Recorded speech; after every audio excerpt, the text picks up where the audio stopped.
Olá, gente! Estamos em mais um podcast do Instituto Gestão Arretada e hoje nós vamos falar sobre finanças pessoais. A gente trouxe aqui Brando Peixoto para nos ajudar e esclarecer os benefícios de como aplicar isso no nosso dia a dia, né, Brando? Isso mesmo, tudo bom, pessoal? Muito bom estar aqui mais uma vez, gravando novamente também conteúdo sobre finanças pessoais, que acaba sendo o problema da sociedade de hoje e poucas pessoas resolvem abordar, né? Então a gente, por meio do Instituto, estamos trabalhando para ajudar cada vez mais essas pessoas. Finanças é algo que no Brasil a gente tem muita dificuldade, né? No Brasil, não sei se aí é você que é o especialista nisso, mas como é que tá as finanças das pessoas no geral, Brando? Como você falou, no Brasil é um caso sério, um caso grave. Mais de 70% das pessoas brasileiras são endividadas. E por quê? Por conta que não tem esse conhecimento, muito por problemas culturais, por crenças que vêm dos familiares. Não tratam as finanças do modo que deveriam ser, né? Não tem o orçamento, não tem o controle, até porque não conhece isso, né? Não tem o devido conhecimento, acaba criando esse problema, onde mais de 70% da população encontra-se endividada por conta de não saber lidar com suas finanças. É algo que vem de uma origem, né? É algo que vem ali da nossa. A gente não aprende nem antes, né? Agora que está sendo implementado aqui no Brasil, já começar essa educação financeira e até empreendedora nos colégios, né? Para as crianças. Mas eu me lembro que na minha época a gente não tinha isso. Então eu acredito que isso foi passando de pai para filho, né? De gerações por gerações, essa desestrutura. É verdade. De fato é um problema cultural. Existem projetos para serem implementados nas escolas, alguns municípios já estão iniciando, outros ainda não. Como você falou, é um problema que veio já dos nossos pais. Recentemente no Brasil acabou tendo um start, digamos assim, né, por conta de muitos influenciadores, muitos youtubers que falam sobre.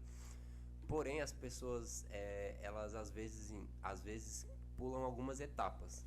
Por exemplo, querem começar a investir direto antes de preparar o terreno, antes de preparar a sua finança pessoal, antes de ter um controle financeiro, antes de gastar menos do que ganha. Já quer pular uma etapa porque vê no YouTube ali a pessoa que está investindo, então quer fazer a mesma coisa. E a gente não pode errar nem pelo pouco e nem pelo muito com a questão da educação financeira. Então você tem que estruturar, você tem que aprender a base do início para só lá na frente você conseguir, por exemplo, chegar na parte do investimento. Entendi. Principalmente agora que a gente passou por esse tempo de pandemia, tá passando, na verdade, por esse tempo de pandemia, se expandiu demais essa questão do investimento. Aí, muitas, como você acabou de dizer, né? As pessoas acabaram indo nessa onda, só que tinha um problema na origem. Como é que eu vou guardar o que eu nem posso guardar? Porque eu tenho a questão do consumismo, tem a questão do... Não saber ter dinheiro, né?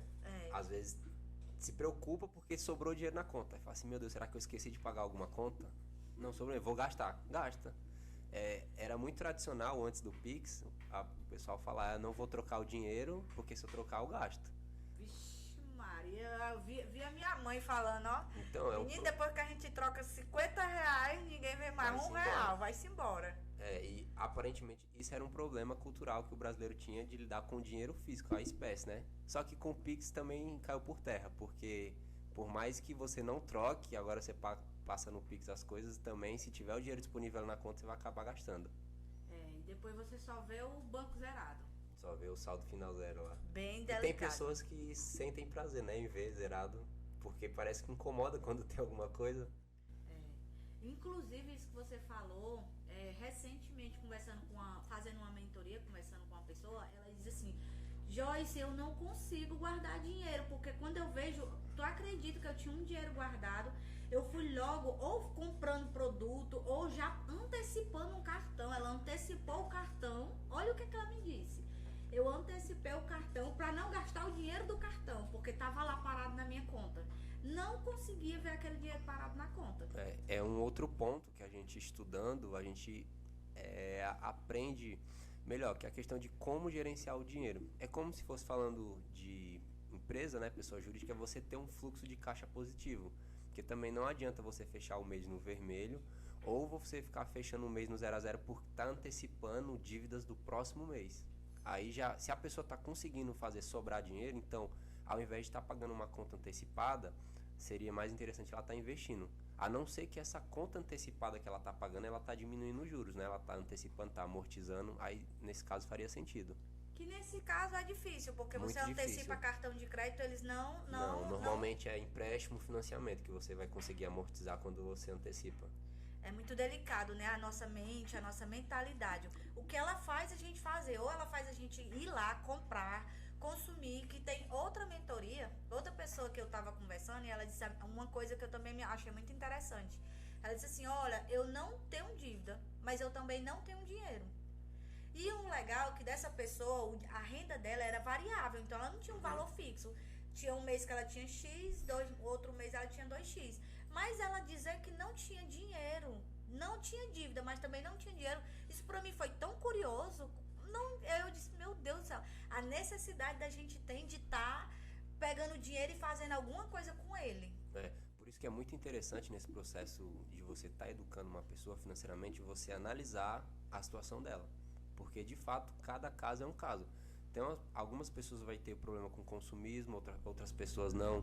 Algumas pessoas vão ser organizadas com o que gastam, outras pessoas não. Então, você tem que analisar cada situação para você ver qual é o estágio que ela está, se ela está em um endividamento pesado, se não, se ela é uma pessoa que gasta por impulso, ou se não, se é uma pessoa que está precisando ganhar mais, ou se o que ela ganha já é suficiente. Então, a gente precisa ver cada caso para poder auxiliar melhor essa pessoa. Então, aquelas propagandas assim, compre esse curso e resolva a sua vida financeira hoje mesmo. Não é uma pílula assim da solução? Não, muito difícil, porque cada pessoa tem um perfil diferente. Então, o seu problema com certeza vai ser diferente do meu. A não ser que esse curso seja completo com vários módulos, né, que abordem diferentes pontos, diferentes problemas financeiros. Nessa situação, ok. Mas caso contrário, muito difícil. Inclusive, você tem uma mentoria, né, que faz esse trabalho, que é a importância, né, porque a mentoria, ela é um acompanhamento centrado na dor daquela pessoa, né, quais são as suas dores, que é o que você disse, né, cada pessoa tem um perfil, como é que funciona isso? Justamente, a gente inicia fazendo uma análise, conversando com o cliente, vendo qual o grande problema, vendo qual é o foco dele inicial. Às vezes a pessoa inicia querendo gastar menos, só que a gente vai descobrir que ela precisa ganhar mais. Ou ela já está num estágio que ela já pode começar a investir, que ela já tem disponibilidade para investir. Então, inicialmente, com todas as pessoas, o primeiro passo é você fazer uma análise, você conversar, você procurar entender, porque inicialmente é muito interessante você ter a visão do que a pessoa enxerga do dinheiro. Você conhecer quais são as crenças delas, quais são as limitações que ela tem com o dinheiro. Então você vai conversando para, se for possível, quebrar essa barreira, porque a pessoa não pode ter uma visão negativa do dinheiro para poder trabalhar com o dinheiro, para poder estruturar financeiramente a vida dela. Então, inicialmente, além da análise, você tem que ver essa questão das crenças que a pessoa traz. Porque muitas vezes traz traumas dos pais, quando a mãe ou o pai é muito consumista, ou quando a mãe ou o pai não gasta dinheiro com nada. Isso acaba influenciando no gasto, no consumo da pessoa hoje. Por isso que é interessante a gente fazer essa análise primordial. O primeiro ponto, o primeiro encontro, fazer essa análise. Entender, né? Todo o cenário, o que é que aquela pessoa traz. Inclusive também, até chegando num profissional, a pessoa também pode, se eu não me engano, tem, né, no mercado alguns livros que trabalham de forma, que trabalha essa parte que você falou, essa questão dessas crenças, o entendimento sobre o dinheiro. Tem um livro muito bom que é a Psicologia Financeira. Tem Os Segredos da Mente Milionária também, acaba abordando esses pontos de muito da cultura que você traz, da criação que seus pais passam para vocês. E além de abordar psicologicamente também falando, eles trazem esses pontos, eles também trazem exemplos de pessoas que viveram, passaram por determinada situação quando eram criança e os traumas que acabaram gerando na vida financeira dela quando cresceram. Como você está falando, né? É uma escadinha, né? É uma construção. É uma construção. Então, assim, Não, além de um profissional, a pessoa buscar ajuda, né? Porque tem coisa que ela vai morrer de ver um vídeo ou até ler um livro, né? Mas ela muitas vezes tem coisas que a gente não consegue identificar, né? Isso, Então, vai ter além dificuldade. da ajuda de um profissional, de um mentor que já está aí no mercado entendendo mais sobre essa parte, é interessante que ela busque outras fontes, né? Tanto na questão de livros e tudo mais que você falou, né? É.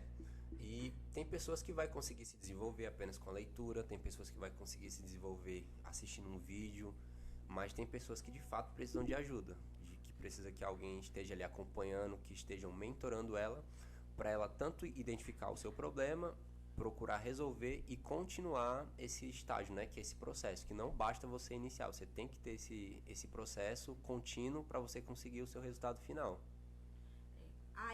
Porque para você construir um sucesso financeiro é algo bem de dentro para fora, né? É, você precisa mesmo olhar para a situação, para a sua situação atual, ver identificar o seu problema e buscar a solução inicial e começar. Começar, não vai, você não vai ter o resultado naquele mês. Possa ser que demore 3, 4, 5 meses para você começar a enxergar o resultado, dependendo da situação, né? Tem pessoas que existem dívidas muito longas. Então, a questão de 2, 3 anos, talvez você vai conseguir ter algum retorno. É algo bem Complexo? é, pra, É. principalmente pra gente, né? Como a gente começou aqui na nossa conversa. A gente não tem essa cultura. Então, entrar na questão do financeiro é muito delicado. Eu digo isso porque às vezes a gente nem anotar quer anotar. Isso é um Porque tem um trauma problema. tão grande de ver as contas ali. Meu Deus do céu, é tanta conta que eu não vou conseguir pagar que Isso é eu um não quero nem problema anotar pra não ver. porque se você não anota ou se você não usa uma planilha, um aplicativo, você não consegue enxergar de fato para onde está indo o seu dinheiro. Recentemente eu estava conversando com uma pessoa e falando sobre as despesas dela, logo no início eu perguntei, você sabe me dizer onde é que você gasta mais? Aí eu sei, eu tô saindo muito, eu gasto muito com saída. Eu falei, teu lazer, né? Aí é. Aí depois vamos fazer um exercício aqui, me passa aqui os valores que você tem mais de custo. E não era. O maior custo dessa pessoa era as dívidas longas que tinha. No final, o lazer era 10, 15% da renda dele, Que é necessário, né? que é necessário. E às vezes a pessoa pensa, eu tô gastando muito nisso, vou cortar, corto o lazer. Aí a pessoa tira o prazer que estava tendo naquele momento, fica mais infeliz e continua endividado, porque o problema de fato não era aquilo. Mas por quê? Porque a pessoa em nenhum momento colocou numa planilha, num aplicativo, não teve essa Coragem. visão de ver onde é que estava o gasto, o real gasto dela. Se você não sabe como é que você vai tratar, se você não fez o seu diagnóstico, como é que você vai resolver? Entendi. Como diz, né? Se você vai no médico se consultar, por que que você não vai num mentor financeiro para se consultar também, né? Para encontrar a dor. A gente vai pro médico, doutor, tá doendo aqui meu braço porque machucou e tudo. Aí ele vai fazer um exame. Da mesma forma é quando a gente começa a mergulhar nesse mundo financeiro, né? E da mesma forma, eu pegando a analogia do médico, você não pode chegar e começar a tomar um remédio sem saber a doença certa, né? Você precisa saber o motivo para tomar aquele medicamento adequado. É igual eu falei no início, as pessoas às vezes elas querem entrar de uma vez, já querem começar investindo, que é um ponto bem mais avançado da educação financeira.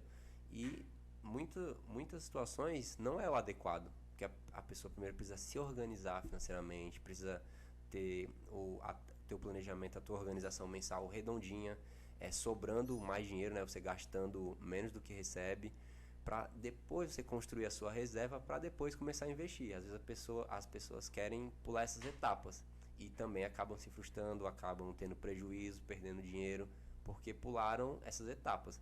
E também num acompanhamento financeiro, numa mentoria, você consegue já evitar esses problemas. Entendi. São fases, né? São São fases. etapas. Como você está falando aí desde o começo, que é preciso diagnosticar aonde a pessoa está, onde nós estamos, para trabalhar ponto a ponto. Porque senão, quando você pula as fases, o que é que acontece, né? É porque eu não consigo, eu não sei, é muito difícil. Por quê? Porque você acabou não, como você está dizendo, não identificando o meu problema inicial, trabalhando aquele ponto, depois trabalhar o outro ponto. para poder, né, como a gente fala, né, ser financeiramente bem sucedido. Porque financeiramente bem sucedido não é que você tenha milhões na conta, é que você, eu acredito, né, que você tenha aquela reserva, que você consiga pagar suas contas, realizar os seus sonhos. Eu acredito que seria nessa base. A gente pode até fazer uma analogia de uma corrida. Digamos que o seu objetivo financeiro seja o final de uma corrida de 1.000 metros. Você precisa percorrer toda a etapa para chegar no seu objetivo. Não tem como você pular. Você pode se prejudicar fazendo isso. E cada pessoa tem um objetivo diferente. Então, sei lá, a pessoa que tem a liberdade financeira hoje, o que ela recebe, consegue pagar os custos dela e ela está satisfeita, ótimo, esse é o objetivo dela. Talvez de outra pessoa ela queira investir para planejar melhor um futuro, construir algo para os filhos, deixar alguma coisa para a família. Cada pessoa vai ter um objetivo. Então, por isso que é muito importante essa questão da análise e esse acompanhamento pessoal. Porque Entendi. só assim você vai conseguir enxergar e chegar de fato no seu objetivo, sem pular etapas. Entendi. Mas, Brando, falando um pouco sobre a dívida, né? A situação das dívidas das pessoas, como é que se encontra hoje? A população brasileira, né? É bem complexo. O número, assim, de endividados mesmo, que tem dívidas longas, que está em atraso, não chega a ser acima de 70%. É em torno de 40%, mas ainda é muito. Porque se você pegar 10 pessoas, 4 entre as 10 têm dívidas longas que estão em atraso, então acaba sendo preocupante, é quase 50%. É bem complicado, porque quando a gente fala de dívida, pelo menos eu gosto de tratar assim, eu gosto de separar de dívidas, assim, pendências de no mínimo acima de um ano. Por exemplo, acima de 12 meses até 3 anos, acima de 1 ano a 3 anos, eu digamos que seja uma dívida de curto prazo. Que o que pode ser? Pode ser um eletrodoméstico que você comprou, que era caro, parcelou em 18 vezes, 20 vezes, dependendo da loja, faz esse tipo de parcelamento. Pode ser uma renegociação com uma dívida de cartão de crédito. Então, inicialmente eu gosto de tratar assim, existe a dívida de curto prazo, até 3 anos, de médio, de 3 a 5, e acima de 5 ou 7, a dívida de longo prazo, que normalmente é empréstimo ou financiamento. Aí por que é interessante a gente conhecer o tipo de dívida? Porque você vai saber melhor como renegociar, como pagar alguma parcela voltando, que é conhecida assim, né, na sociedade, mas a gente chama isso de amortizar, porque você paga parte do valor e o cálculo dos juros ele é refeito. Então diminui o valor, o saldo devedor, diminui o prazo, diminui o valor dos juros. Então você acaba amortizando esses juros. Existem tipos de dívida, tipo assim, você foi dizendo assim, é importante conhecer. É porque existe um que é o empréstimo, outro é o financiamento, aí cada um tem uma forma diferente de se lidar, é isso? Isso, e a gente consegue se embasar bem pela questão do tempo, pelo prazo, né, e a taxa de juros. Ou seja, normalmente, quanto maior o prazo da dívida, tipo uma dívida de longo prazo, é mais saudável você procurar quitar ela voltando, porque você vai conseguir benefícios maiores amortizando aqueles juros do que uma dívida de curto prazo, uma dívida que você vai quitar daqui a 12, 15 meses. Então, quando você joga na fórmula dos juros compostos, que você tem essa visão, a gente consegue ver. Hoje em dia já tem muitos simuladores, calculadoras de juros compostos que facilitam o entendimento, você não precisa mais fazer o cálculo na mão. Mas quanto maior a dívida, quanto mais longo, você consegue ter mais esse benefício de amortizar. Por exemplo, o financiamento imobiliário de acima de 150 meses, ou um financiamento de um carro, dependendo da taxa de juros, o que for mais longo, é mais saudável você amortizar logo. Entendo. Quando a pessoa ela não tá conseguindo ver como resolver a situação dela em relação à dívida. Tipo, vamos dar um exemplo, ela ganha X reais e ela juntando dívidas curto, longo, de longo prazo, né, curta, médio, longo prazo, ela não sabe o que fazer para poder organizar isso. O que é que tu diz que essa pessoa pode, tipo, por onde ela deve começar? Pronto, até falando a respeito disso, é interessante você entender as suas dívidas, até mesmo numa situação que você não tem um dinheiro, você vai atrasar Então você vai procurar atrasar a dívida mais saudável. O que é a dívida mais saudável? A dívida que você pagando em atraso não vai te trazer tantos juros, que normalmente essas de curto prazo. Um grande exemplo, cartão de crédito.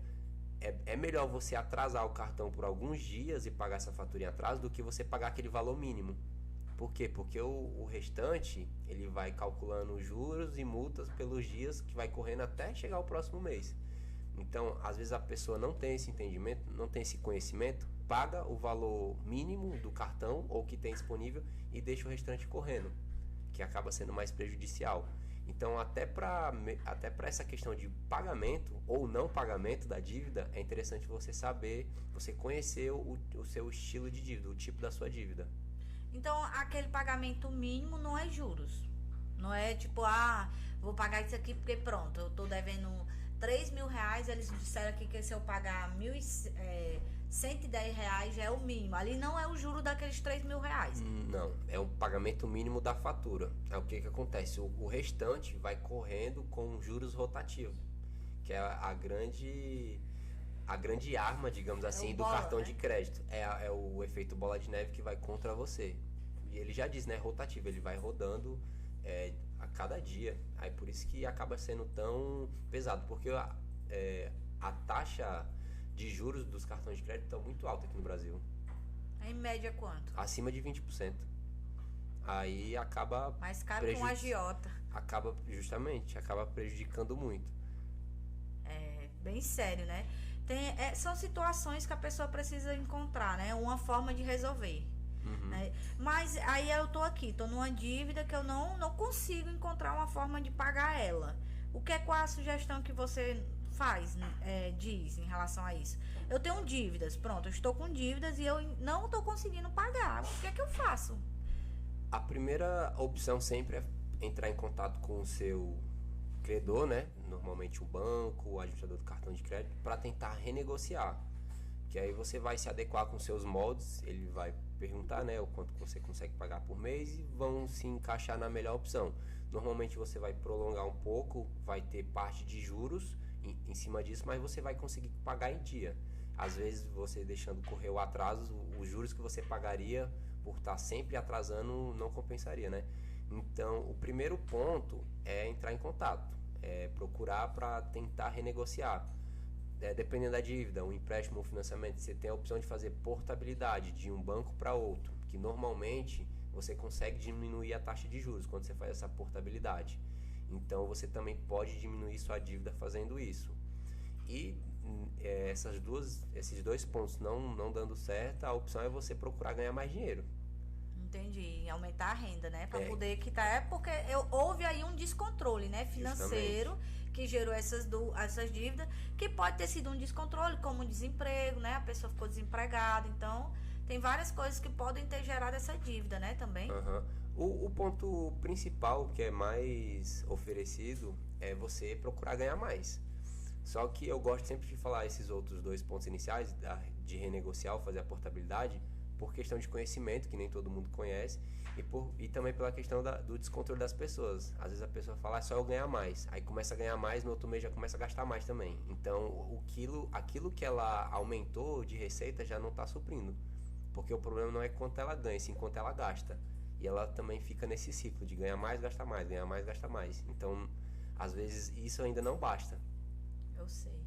Outra coisa que, há um tempo, né, estudando sobre essa questão financeira também, o cuidado é as dívidas atreladas a bens, né? Tipo, bens que podem ser tomados, como casas, bom ponto, né? IPTU, essa parte aí. Dá uma explicada aí pra gente. Porque, assim, qual cuidado nós temos que ter? Normalmente, quando você atrela algum bem a uma dívida sua, você consegue diminuir a taxa de juros. Por quê? Porque você está dando uma segurança pro banco, por exemplo, né? Que se você não pagar aquilo, ele tem aquilo como segurança. Muitas pessoas fazem isso por conta de conseguir diminuir a taxa de juros, mas fazem de uma maneira descontrolada. Se é uma pessoa controlada, que ela sabe gerir muito bem as suas finanças, ainda é arriscado, porque normalmente é dívida de longo prazo. Você não sabe como vai estar daqui a 5, 10 anos a sua vida financeira, né? Mas digamos que seja uma pessoa organizada, que ela sempre foi organizada, então digamos que nos próximos anos ela também vai permanecer sendo. Então, para essa pessoa é uma excelente opção. Ela vai atrelar ali a casa dela, o carro dela, ela vai baixar a taxa de juros, porque ela está dando uma garantia para o banco, e ela vai ter mais facilidade de pagar. A mesma coisa acontece quando você tem uma conta no banco há muito tempo, você tem um bom relacionamento, também normalmente você consegue baixar a taxa de juros. Mas uma pessoa descontrolada, isso acaba sendo um perigo, porque ela está financiando algo que ela não tem certeza de pagar e ela está colocando em risco aquilo que ela já conquistou. Uma casa, um carro, porque você só vai conseguir colocar aquilo como uma penhora, né? Uma segurança na dívida, quando aquilo de fato já for seu, já está no teu nome. Você não vai conseguir penhorar uma coisa que está financiada ainda, porque normalmente vai estar alienado no nome do banco. E o cuidado tem que ser redobrado, né? Porque se você já está com problemas financeiros, aí vamos supor, você pega a sua casa e faz um negócio desse, né? Você pode também perder o seu bem principal, né? Corre o risco de ficar sem teto. Ficar sem teto, né? Assim, e tocando nessa ponta, tipo, comprei minha casa, não paguei. Posso perder? Comprei meu carro, não paguei. Posso perder? Não pago IPTU. Não estou pagando IPTU, porque hoje também a prefeitura também, o IPTU ele é atrelado a um bem. Então, quando você deixa de pagar IPTU, condomínio, que estão atrelados a bem, também podem correr risco de prejudicar alguma coisa em relação aos seus empréstimos, à sua casa. O que é que tu tem a dizer sobre isso? Primeiro, a respeito de financiamento, de carro, casa. Depende muito do banco, mas normalmente, se você atrasou de 3 a 6 parcelas, de 3 a 6 meses, pelo menos notificado, você já começa a ser. Mas o ideal é você verificar no seu contrato, que no contrato do financiamento lá tem explícito. A partir de tantas parcelas em atraso, o banco tem o direito de tomar. Hoje, normalmente, muito difícil eles fazerem isso. Quando chega esse momento de atraso, eles vão entrar em contato para você tentar renegociar, colocar essa dívida lá para frente, porque para ele é melhor você continuar pagando, por mais que você diminua a parcela ou jogue lá para o final, porque ele vai aumentar os juros, do que ele pegar aquele imóvel ou aquele bem e passar para outra pessoa fazer aquele processo todo novamente. Então ele vai tentar renegociar contigo, é claro, empurrando mais juros, mas dificilmente a pessoa pode chegar a perder. Mas, é claro, isso acontece. Se você for uma pessoa muito desleixada, que não cuide, que não tem interesse de ir atrás para renegociar, você pode acabar perdendo. Entendi. Na questão de bens imóveis, né? Questão de financiamento com o banco. Financiamento com o banco. Então, a pessoa pode perder. E essa questão de IPTU, condomínio, que também o bem está atrelado àquilo, né? O IPTU está atrelado a um bem. Também, que tipo de problema isso pode gerar? Porque o que acontece, né? O que eu vejo? A pessoa, não vou deixar de pagar meu apartamento porque eu vou perder. Mas ela quer deixar de pagar o IPTU, quer deixar de pagar um condomínio. E também essas dívidas estão atreladas a bem. Que pode também ir para a justiça. Por quê? Porque tem um bem atrelado àquela dívida. O IPTU, no caso, é um problema com o município, né? Que é um recolhimento que você faz com a prefeitura. Assim como existe o IPVA, que é para o carro, que você paga ao Estado, digamos, para ter a liberdade, para estar com aquele veículo em dia, circulando. Também tem o IPTU do imóvel com a prefeitura. Só que diferente do automóvel, do carro, da moto que você vai estar circulando, é mais fácil de fiscalizar. Dependendo da prefeitura, ela deixa correr solto isso. Mas é claro que daqui a alguns anos pode chegar a dívida. Normalmente sempre chega com um acordo para renegociar com a prefeitura. Entendi. Eu já vi um comentário, né? Um comentário não, um depoimento, um estudo de caso de uma pessoa falando que ela recebeu um dinheiro e ela pegou esse dinheiro e ela tinha uma dívida muito alta. Aí ela pegou, por exemplo, ganhou um sorteio. Um sorteio, ela ganhou 10 mil reais. Ela pegou, tô com muita dívida. Pegou esses 10 mil, foi lá e pagou a dívida. Quando ela foi analisar, não tinha amortizado nada da dívida. E aí? Não compensa. Entendeu? Então, assim, se eu tenho um dinheiro para pagar aquela dívida, como eu faço a gestão do pagamento dessas dívidas? Tipo, quem vem primeiro, qual é o meu olhar, para quem é que eu olho, quem é que eu negocio, ou se... Porque tem daqueles, tipo assim, que você tem um dinheiro, mas quando você negocia, eles não querem negociar. E mesmo assim você paga com juros e tudo que eles querem. E não compensa no final das contas, entendeu? Como fazer se eu tenho dinheiro para pagar essa dívida? Então, volta até no início que a gente estava falando, quando começou a falar de dívida. Você precisa conhecer as suas dívidas e, digamos, o status de cada uma delas, os perfis. Normalmente, o que você tem facilidade de amortizar é empréstimo e financiamento. Muito difícil você ter o dinheiro assim em mãos e procurar o banco que você está devendo para amortizar e não conseguir. Hoje em dia, até por aplicativo mesmo, você já consegue gerar o boleto de amortização e fazer o pagamento. Mas se, por exemplo, você não conseguir e você tem esse dinheiro para quitar a dívida, não seria interessante, porque você não está amortizando juros.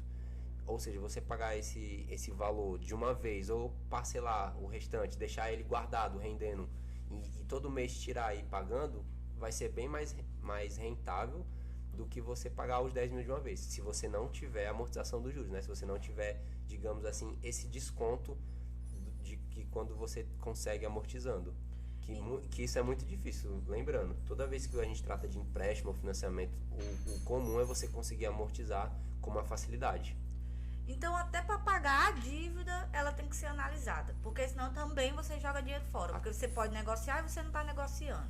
Até para o pagamento você tem que analisar. A ver qual o período que você está devendo, como é que está a taxa de juros.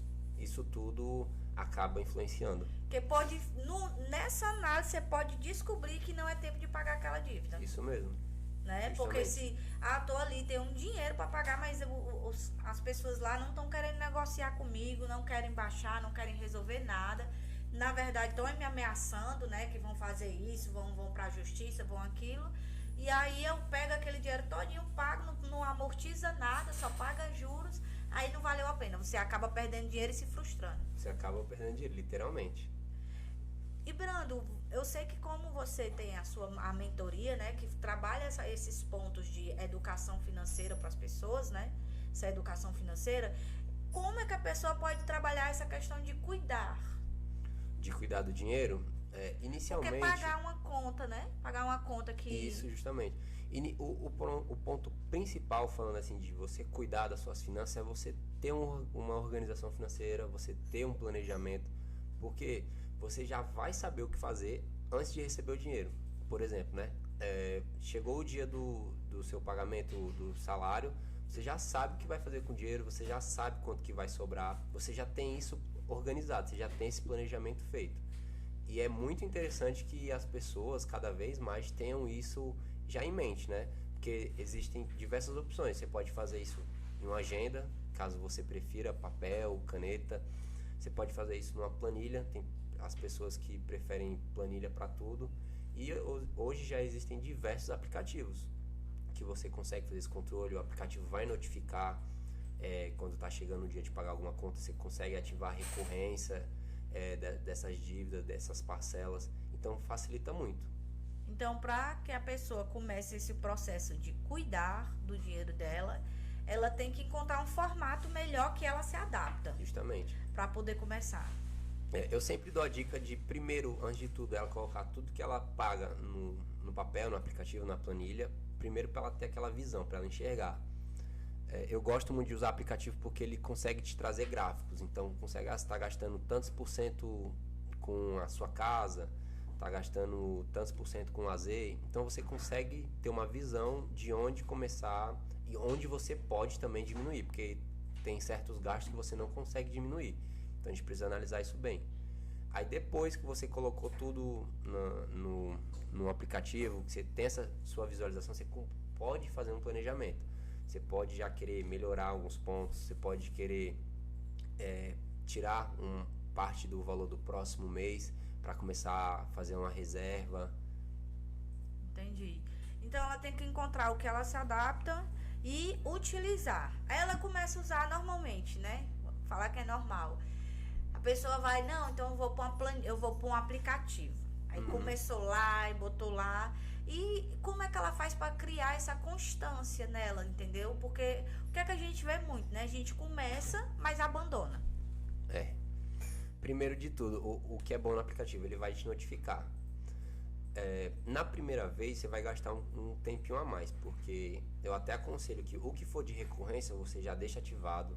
Por exemplo, eu tenho um cartão de crédito fatura do dia 15, então já deixa lá ativada a recorrência no dia 15. Aí, quando estiver chegando perto do dia que você viu o valor da fatura, você configura ali. Mas isso para dívidas, para pendências, para gastos recorrentes, que vai vir todo mês. Por exemplo, um pagamento de um stream de assinatura, um pagamento de internet, de conta de água, de luz. Aquilo que vem todo mês, tu ativa a recorrência. Aquilo que você tem um gasto variável, uma saída, ou precisou comprar alguma coisa, aí você vai lançando conforme você vai gastando. O ideal é que fosse visto isso todo dia, né? Só que tem pessoas que não gastam todo dia, tem pessoas que também não têm essa disponibilidade para estar mexendo todo dia, até é difícil inicialmente. Então você pode estar fazendo de 2 a 3 dias.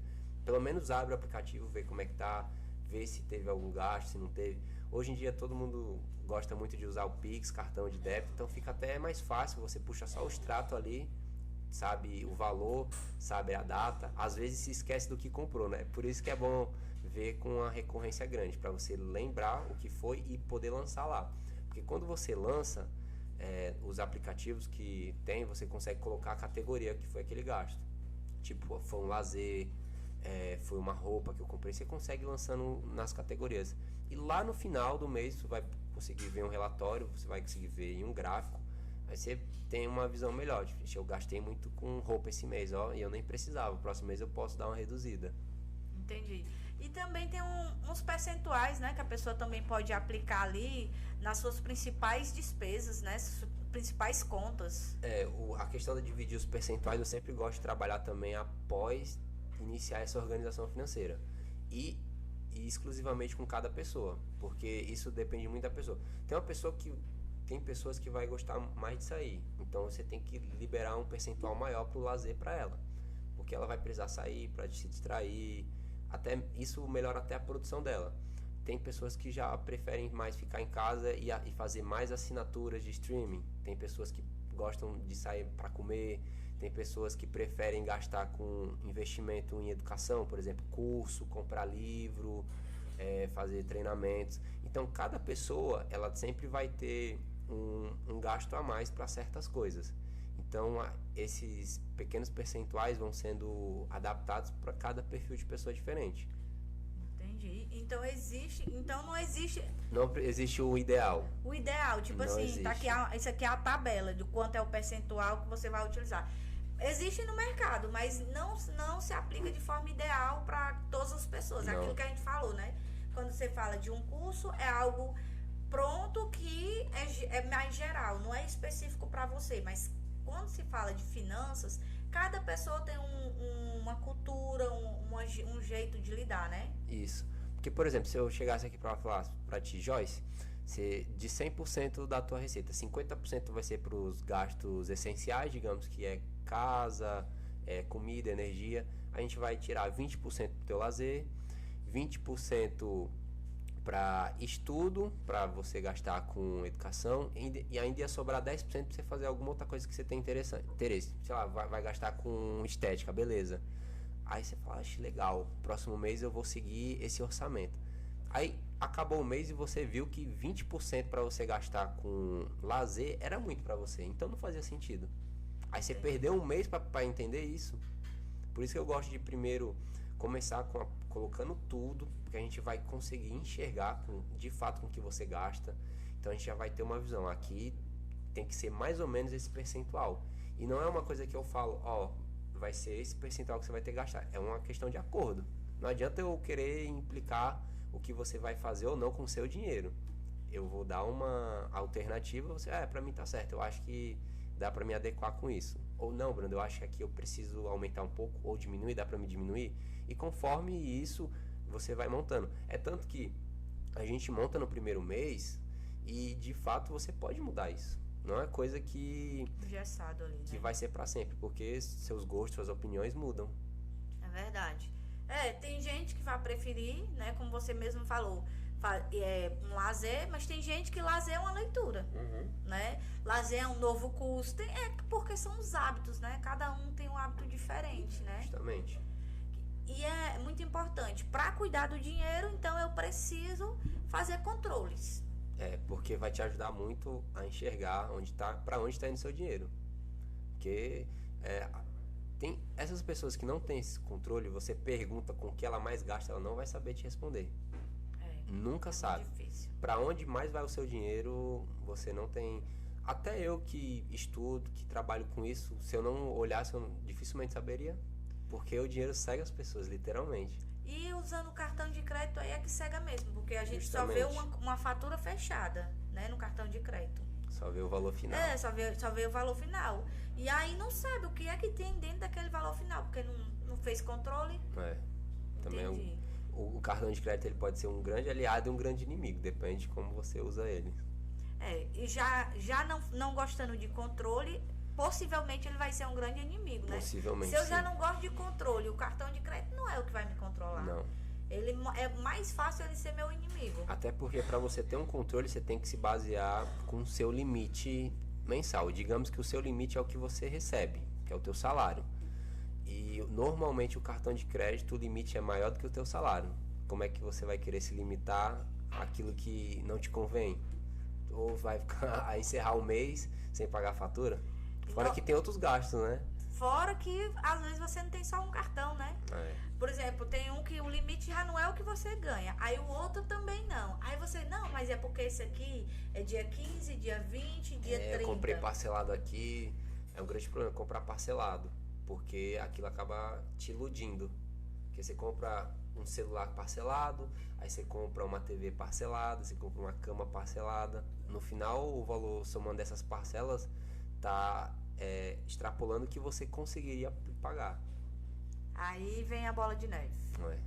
E fora que com a dívida, né, a falta de controle, essa falta de cuidado, vem vários problemas, né? Problemas emocionais, questão de você querer sair, por exemplo, tem um aniversário, você quer muito ir, mas você não tem dinheiro.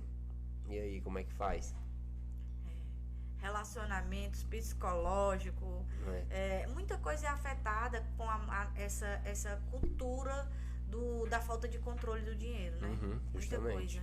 A produtividade, né? No Pode trabalho em atrapalhar. si também, se você tá ali preocupado para pagar uma conta e não tem um dinheiro, É porque às vezes o que acontece? Você recebe um determinado valor, aí você tá trabalhando e você vê que aquele valor que você recebe não tá dando para pagar suas contas. Aí você começa a olhar pro seu emprego com uma visão negativa. Eu tô me matando de trabalhar aqui, o que eu recebo não dá para pagar nem as minhas contas.